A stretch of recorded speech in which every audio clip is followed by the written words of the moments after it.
What's up, YouTube? This is Too Raw for TV.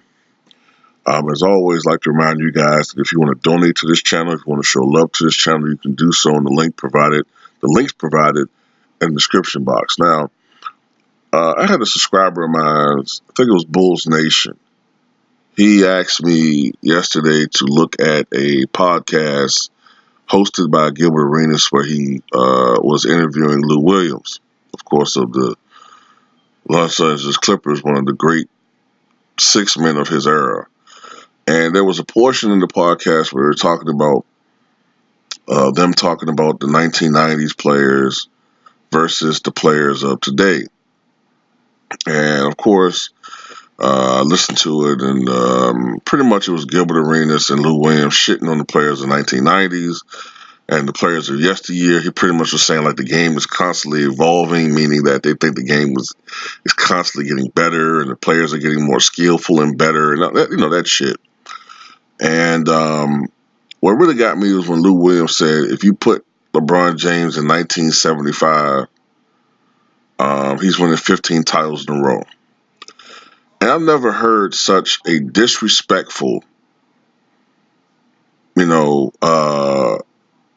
I've never heard such disrespect aimed toward the players of the past. And it's exactly what I was talking about in my video that I just did about how the current players in the current generation have such little regard for the players of yesteryear. It's that shit I'm talking about, man. And what gets me is they're not even talking about like 50 years ago or 40 years ago. They're talking about like just 20, 15 years ago. And Gilbert ARENAS, he's an idiot any fucking way. You know what I'm saying? This is the same dude that's a self-hating nigga. Yeah, I said that. He's a self-hating nigga who don't like dark-skinned women. So fuck him. You know what I'm saying? He got some issue against dark-skinned women. So, they already tell you he got an ignorant fucking mind any fucking way. And, that just tell you his mind just bristles with ignorance and self-hatred. So, but anyway, going back to basketball, this shit about putting LeBron in the 70s, he's just going to dominate. I mean, first of all, the game was so different back in the 1970s as opposed to today. You know what I'm saying? Bruce Blitz, shout out to Bruce Blitz, did a video. If you're not subscribed to Bruce Blitz, please subscribe to Bruce Blitz. He did a video a couple months ago where he put out a absolutely chilling statistic. When you think about it, when it comes to LeBron James, out of the 32,000 plus points that he scored in his career, over 21,000 of his points have come within the paint or the free throw line, which indicates his lack of mid-range and outside jump shot consistently. Now, if you're talking about putting this guy in the 1970s, if you think the 1980s was a physical decade, then my friend, you need to check out the 1970s. Okay, the paint was clogged. Okay, it was still the era dominated by the big man, and you had to contend with great centers every night. You still had a league full of great traditional big men, and let me tell you something too. And people keep talking about skills. Okay, being able to have a plethora of, first of all, rebounding in itself is a skill. Okay, posting up is a skill. All right, blocking shots properly is a skill. Having a basic set of post moves, let alone a plethora of moves, is a skill. The hook shot was a skill. Just want to talk about Gilbert ARENAS that flopping is a skill. Those are skills. And anyway, you had a league dominated by big men, like still Willis Reed, Kareem Abdul-Jabbar, Bob Lanier, Nate Thurman, Dave Cowens, Artis Gilmore, probably the second strongest center and the second strongest man to play in the NBA behind Wilt Chamberlain. Earlier on, Wilt Chamberlain. You know what I'm saying? And the list goes on and on as far as dominant big men in the 1970s.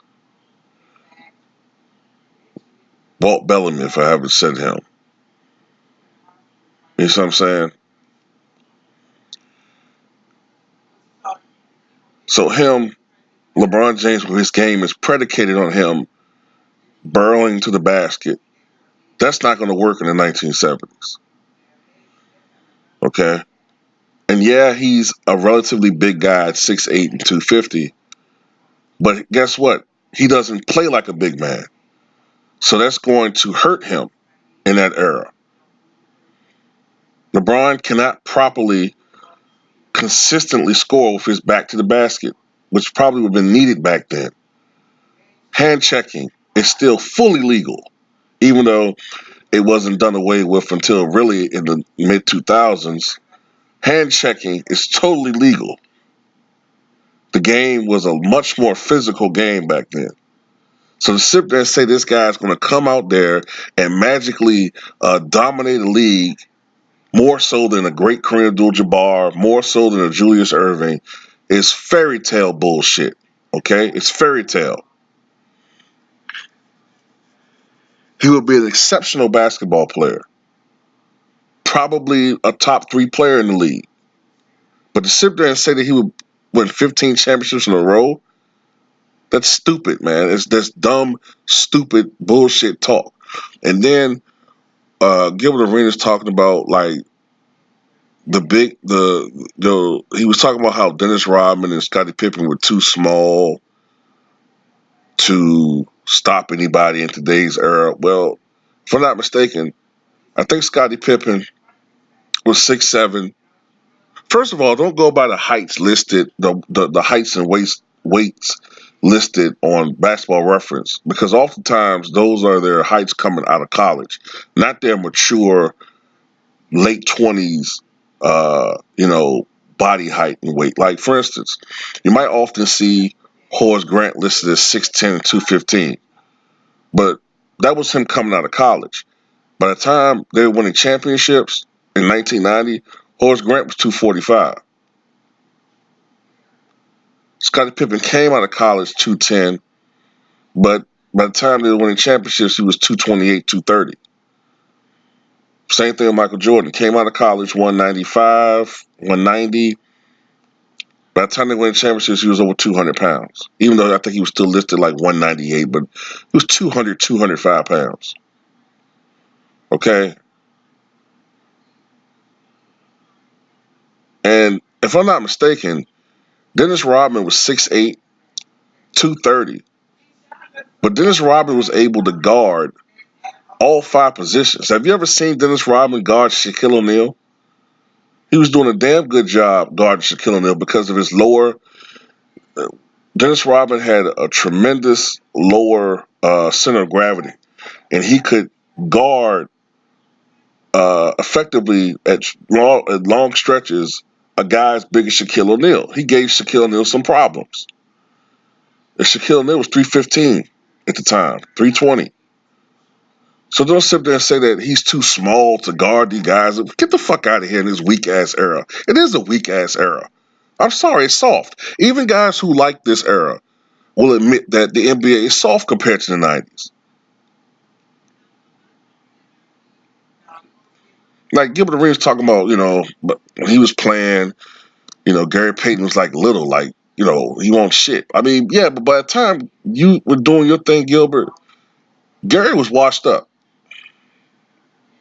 Gary Payton was washed up.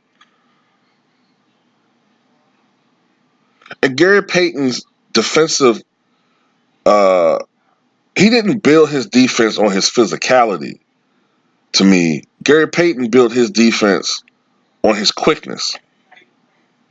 But you were playing against a washed up Gary Payton by the time you were doing your thing in 2004, 2005, 2006, and onward. Gary Payton was a shell of himself. You know what I'm saying?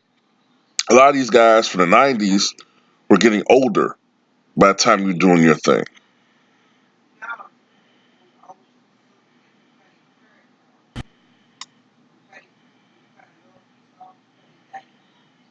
You know what I'm saying? And I remember, I might be wrong, but I remember sometimes Gilbert Arenas having problems with guys like Eric Snow. So if you're having problems with guys like Eric Snow, what makes me think you're not going to have problems with a guy like, Vernon Maxwell or Alvin Robertson or Sidney Moncrief,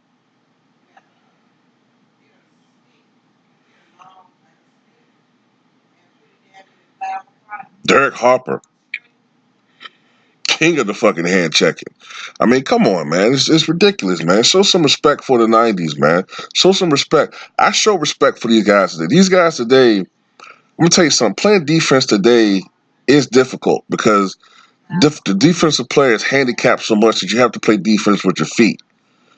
And it is more difficult. It handicaps the defensive player. Okay. But you got to admit that back then, the defensive player had a lot more advantages. All right. And then, Lou Williams was talking about, well, the difference between, a league in the late 90s where guys were only scoring 85, 90 points and today when they're scoring 150, 120 is skill. No, it's not just skill, you dumbass. It's not skill. It's the way the fucking game is played. Look at fucking the 3-point shot. Look at the way the game is played. Possessions are way up. Way up. It's a more free-flowing game. By your logic, the 1960s was more skilled than the 90s because scoring was way up in the 60s. So which one is it? Be consistent, you dumbass. This dude talking about Anthony Mason was too little. Anthony Mason was 6'8", 260. Then he was talking about there was no other guards scoring back then. Other than he said Marbury. He said people was talking about Marbury was a scoring guard only putting up 22 and 9. Well, you gotta understand Marbury was playing in an era where there was only averaging at first. Teams were averaging only 90 points per game. So if you put that and translate in today's NBA, guess what? He'd be a 25 and 10 guy, a 26 and 10 guy. And I think Kevin Johnson was putting up 20 and 10, wasn't he? You know what I'm saying? Like, what pissed me off was they were talking about, it wasn't any perimeter player scoring back then because the game was still predicated. The game was changing, but you still had teams that were playing more, still playing inside out as opposed to outside in or just outside. You know what I'm saying? The game is different. But you have guys that were scorers back then. Iverson wasn't the first point guard that was scoring. What are you talking about? Iverson he was the first guy that really wowed you offensively. You know what I'm saying? The guy that really played that street ball type shit. But I think Tim Hardaway was doing his thing, wasn't he? Like I said, Kevin Johnson was doing his thing. Steve Smith was putting the ball in the basket. I think Penny Hardaway was scoring, wasn't he? Glenn Rice started off as a shooting guard, if I'm not mistaken. I think Ron Harper was doing his thing, wasn't he? Joe Dumars was doing his thing, wasn't he? Isaiah Thomas was doing his thing, wasn't he? What the fuck are these dudes talking about, man? I really don't understand some of these dudes, man. These guys are NBA players, but yet you don't know anything about the history of the fucking game. It's embarrassing, man. It truly is embarrassing listening to some of these dudes talk, man. It really reflects the ignorance of a lot of fucking dudes today, man. I'm sorry, man. But the shit he was talking about, like, with the defenders of the 90s are too little. Like, come on, man. Man, it's every day we putting niggas on their ass, man. What the fuck are you talking about?